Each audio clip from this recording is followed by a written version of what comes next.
Drugs और मजे में होंगे, फिट होंगे और अच्छे होंगे। So guys, as you can see, आज की वीडियो की टॉपिक है absorption and the factors affecting the drug absorption. So basically what is absorption? एक एब्जॉर्प्शन एक इंपॉर्टेंट प्रोसेस है that is involve in the pharmacokinetics of the drug. So basically absorption को हम आसान टर्म्स में अगर डिस्क्राइब करें तो absorption can be defined as the movement of drug from the site of administration into the systemic circulation. So basically जो भी हम ड्रग एडमिनिस्टर कर रहे हैं उसका वो साइट ऑफ एडमिनिस्ट्रेशन से लेकर सिस्टमिक या ब्लड सर्कुलेशन में पहुंचने तक जो भी इन बिटवीन प्रोसेस होगा वो पूरा एब्जॉर्प्शन में, यह एब्जॉर्प्शन के अंडर आएगा। सो बेसिकली हम जो भी डोज एडमिनिस्टर कर रहे हैं या फ्रैक्शन ऑफ डोज एडमिनिस्टर कर रहे हैं और साथ ही रेट ऑफ एब्जॉर्प्शन उसका, कितनी जल्दी उसका एब्जॉर्प्शन हो रहा है या कितनी देर से उस ड्रग का एब्जॉर्प्शन हो रहा है, ये बहुत ज़्यादा इंपॉर्टेंट रोल प्ले करते हैं एब्जॉर्प्शन प्रोसेस में। एक्सेप्ट फ्रॉम आईवी रूट, मतलब आईवी रूट में डायरेक्टली ड्रग को एडमिनिस्टर किया जाता है within the systemic circulation. So there is no need for the drug to cross or come in contact with biological membranes. Apart from IV route, जितने भी सारे root से drug को administer किया जाता है, the drug comes under contact with different biological membranes. तो basically उनके थ्रू, डिफ्यूज़ होने के थ्रू, कई सारे बैरियर्स के थ्रू ड्रग को क्रॉस करना पड़ता है या कम क्रॉस होना पड़ता है। तो वो सारे फैक्टर्स जो अफेक्ट करते हैं ड्रग एब्जॉर्प्शन को, आज हम उसके बारे में मालूम करेंगे next. So basically the first factor जो अफेक्ट करता है ड्रग एब्जॉर्प्शन को वो है aqueous solubility. So for example, if we are taking a solid dosage form of a drug, so हम अगर उसको orally administer करेंगे तो first वो drug को solid dosage form को convert होना पड़ेगा aqueous form में, dissolution होना पड़ेगा aqueous form में in order to get absorbed। तो जो poorly water soluble drugs होते हैं, for example aspirin या antifungal drug Griseofulvin, so basically इन लोगों का क्या होता है, लेट हो जाता है aqueous form में कन्वर्ट होना, लेट होता है या स्लो प्रोसेस होता है। तो साथ ही उन लोगों का रेट ऑफ एब्जॉर्प्शन भी स्लो हो जाएगा। तो बेसिकली अगर हम कोई ड्रग लेते हैं वाटर सोल्यूशन में तो उनका एब्जॉर्प्शन फास्टर रहेगा when compare to the solid dosage form as well as oily solution. So aqueous solubility is one of the important factors that affects the rate of drug absorption. अब आते हैं next factor की तरफ, that is concentration. So basically अगर drug concentrated form में है so उसका absorption भी ज़्यादा रहेगा बिकॉज डिफ्यूजन प्रोसेस होगा and diffusion process is dependent upon the concentration gradient. So basically concentrated drug का ज़्यादा absorption होगा when compared to the diluted drug. अब आते हैं next factor की तरफ, that is surface area। तो जितना ज़्यादा surface area बड़ा होगा, maximum होगा, उतना ज़्यादा absorption drug का ज़्यादा होगा। For example, small intestine surface area is greater when compared to the stomach. So that's why the drug is absorbed in large quantities in small intestine when compared to the stomach. तो basically हमें इससे यही पता चलता है कि surface area जितना ज़्यादा होगा उतना ज़्यादा ड्रग एब्जॉर्प्शन होगा। अब नेक्स्ट फैक्टर की तरफ आते हैं जो है वैस्कुलैरिटी ऑफ द एब्जॉर्बिंग सरफेस। अगर जितना ज़्यादा blood flow, rate of blood flow अगर ज़्यादा रहेगा अक्रॉस द एब्जॉर्बिंग सरफेस, उतना ही ज़्यादा ड्रग एब्जॉर्प्शन ज़्यादा होगा। Why? Because the rate of blood flow maintains the concentration gradient across the absorbing surface. तो रेट ऑफ ब्लड फ्लो क्या करता है, कॉन्सेंट्रेशन ग्रेडियंट मेंटेन करता है एब्जॉर्बिंग सरफेस के अतराफ में। तो उतना ही ज़्यादा ब्लड जो है, ड्रग जो है क्रॉस होगा सेल मेम्ब्रेन या बैरियर के थ्रू और उसका एब्जॉर्प्शन ज़्यादा होगा। सो ये एक इम्पॉर्टेंट फैक्टर है कि वैस्कुलैरिटी यानी ब्लड सर्कुलेशन ज़्यादा रहे एब्जॉर्बिंग सरफेस के अक्रॉस में। अब लास्ट फैक्टर की तरफ आते हैं, that is the route of administration. अब रूट ऑफ एडमिनिस्ट्रेशन कई तरीके के हैं, ओरल है, इंट्रामस्कुलर, सबक्यूटेनियस। तो बेसिकली ओरल रूट से जब हम ड्रग एडमिनिस्टर करते हैं तो क्या क्या फैक्टर्स अफेक्ट करते हैं ड्रग की एब्जॉर्प्शन को? तो बेसिकली द फर्स्ट फैक्टर जो अफेक्ट करता है ड्रग की एब्जॉर्प्शन को वो है epithelial lining of the gastrointestinal tract. For example हम जो भी ओरली ड्रग एडमिनिस्टर कर रहे हैं तो फर्स्ट वो कॉन्टैक्ट में आएगा एपिथेलियल लाइनिंग के, गैस्ट्रोइंटेस्टाइनल ट्रैक्ट की, और वो एपिथेलियल लाइनिंग होती है लिपोइडल इन नेचर। लिपोइडल इन नेचर का मतलब होता है इट इज़ लिपिड सॉल्युबल।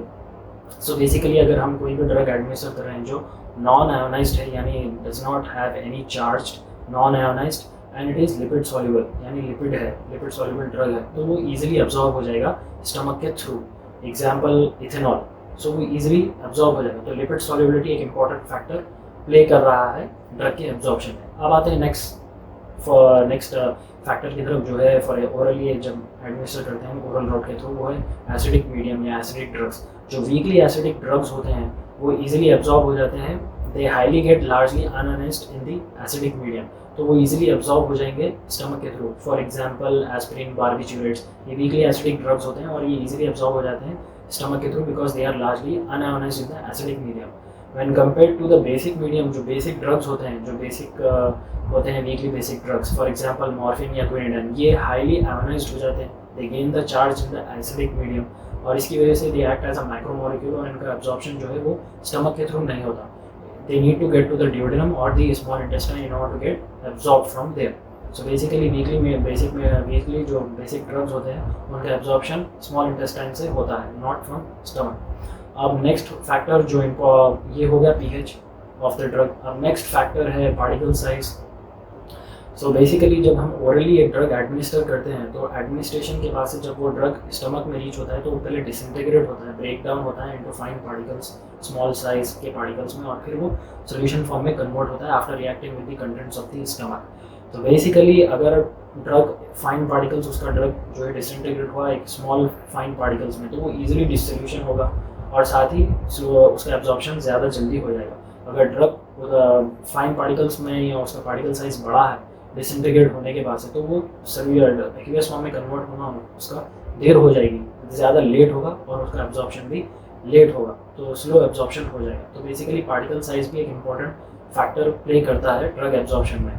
साथ ही presence of contents in the stomach. अगर कोई स्टमक में ऑलरेडी कंटेंट्स अवेलेबल है तो बास ड्रग्स जो है रिएक्ट करते हैं उस ड्रग कंटेंट से, स्टमक कंटेंट से, and they form poorly absorbable complex molecules. For example tetracyclines react करते हैं कैल्शियम से और कन्वर्ट हो जाते हैं पोरली एब्जॉर्बेबल कॉम्प्लेक्सेस में. सो देयरफॉर दे स्लोली, उनका जो कन्वर्जन होता है वो स्लोली कन्वर्ट होते हैं, स्लोली डिसोल्यूशनाइज्ड होते हैं, फिर उनका एब्जॉर्प्शन भी अफेक्ट हो जाता है, स्लोली एब्जॉर्ब होते हैं, गैस्ट्रिक एम्प्टिंग भी स्लो होती है.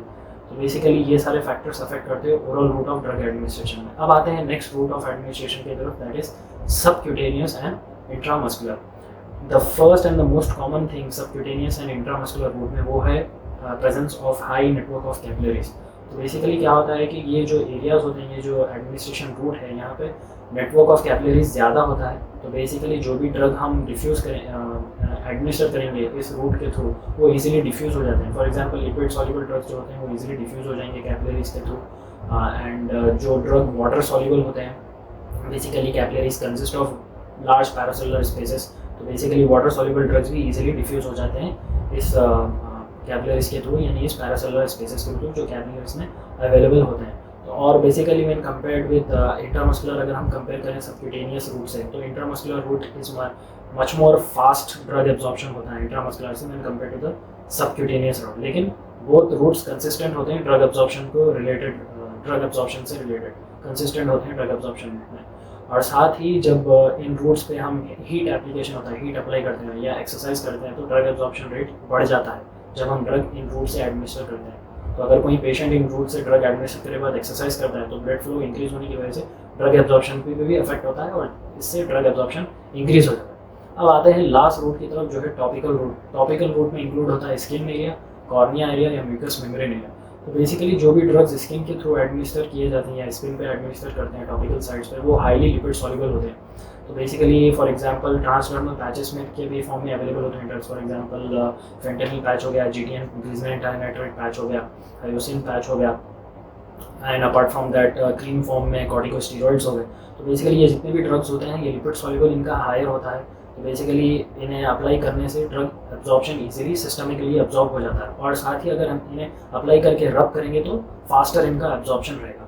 अब आते हैं नेक्स्ट लेयर की तरफ. For example cornea. कॉर्निया के थ्रू मोस्टली जो है ड्रग ड्रॉप फॉर्म्स में दिए जाते हैं, वो भी highly lipid and unionised form में अवेलेबल है, तो ही उनका एब्जॉर्प्शन ज़्यादा होगा. फिजियोस्टिग्मैन फॉर एग्जांपल ये जाता है when compare to the neostigmine. Neostigmine largely ionised होता है तो इनका एब्जॉर्प्शन नहीं होता, स्लोअर एब्जॉर्प्शन होता है when compare to the physostigmine.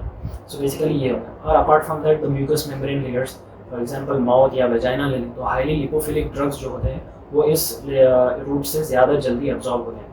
So basically guys इस पूरी टॉपिक को अगर हम सम अप करें तो हमें ये पता चलता है कि lipid solubility, pH, ionization and particle size, dissolution rate, disintegration, ये सारे इंपॉर्टेंट फैक्टर्स रोल जो है प्ले करते हैं ड्रग एब्जॉर्प्शन में, अफेक्ट करते हैं ड्रग एब्जॉर्प्शन को. तो ये सारे इंपॉर्टेंट फैक्टर्स होते हैं, ये पूरे फैंसी वर्ड यूज़ किए हैं. बेसिकली ये सारे इंपॉर्टेंट फैक्टर्स होते हैं जो ड्रग एब्जॉर्प्शन अफेक्ट करते हैं. सो गाइज आज की वीडियो में हमने जाना व्हाट इज़ एब्जॉर्प्शन, ड्रग का एब्जॉर्प्शन किस तरीके से होता है एंड क्या क्या फैक्टर्स होते हैं जो ड्रग एब्जॉर्प्शन में अफेक्ट करते हैं. सो गाइज थोड़ा बहुत भी अगर आपको नॉलेज में रिफ्रेश हुआ हो, थोड़ा बहुत भी अगर आपको मेरी वीडियो से फ़ायदा हुआ हो तो please like, subscribe and share करें इस वीडियो को. एंड इंशाल्लाह नेक्स्ट वीडियो में आप लोग सभी से मुलाकात होगी। Till then take care, stay fit and keep always smiling guys.